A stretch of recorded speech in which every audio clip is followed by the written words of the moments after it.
ఈ మధ్యన ఎవరికి చూసినా నెత్తి మీద కంటే నేల మీద ఎక్కువ హెయిర్ ఉంటుంది. అందరూ బాధపడేది ఒక్కటే ఒక సమస్య, హెయిర్ ఫాల్. ఇంకా పిల్లల్లో అంటారా, కాస్త పరిగెట్టి ఆడుకుంటే చాలు కాలు నొప్పులని ఏడుపులు. ఆడవాళ్ళం మనకైతే ఇంకా చెప్పాల్సిన పనే లేదు. కాస్త పని చేస్తే నీరసం, కళ్ళు తిరగడం, పీరియడ్ పెయిన్స్, లెగ్ క్రాంప్స్, వీటన్నిటికీ ఎన్ని లక్షలు ఖర్చు పెట్టినా డాక్టర్లు చెప్పే సమాధానం ఒక్కటే ఒకటి, హెల్దీ ఫుడ్, రెగ్యులర్ ఎక్సర్సైజ్. చాలా మంది పాటిస్తారు, బట్ నాలాంటి కొంచెం బద్దకిస్తులు ఉంటారు కదా, వాళ్ళందరి కోసం ఈజీగా ఎక్కువ పోషక విలువలు ఉన్న ఒక బర్ఫీని తయారు చేశాను. ఏంటి నువ్వు చెప్పిన సమస్యలన్నిటికీ ఇది చెక్ పెడుతుందా అంటారా?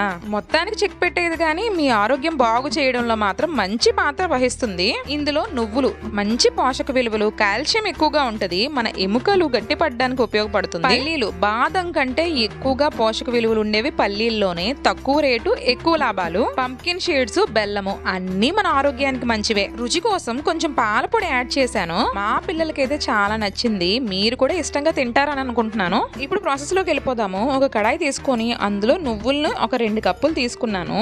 దాన్ని వేయించాను బ్రౌన్ కలర్ వచ్చేంత వరకు. నెక్స్ట్ పల్లీలను కూడా వేయించుకొని కచ్చా బచ్చాగా మిక్సీ పట్టుకున్నాను. నేనైతే 2 కప్పుల నువ్వులకి 1 కప్పు బెల్లం తీసుకుని దాన్ని కరిగించుకున్నాను. బెల్లం కరిగాక 1/2 కప్పు పాలపొడిని యాడ్ చేసుకున్నాను.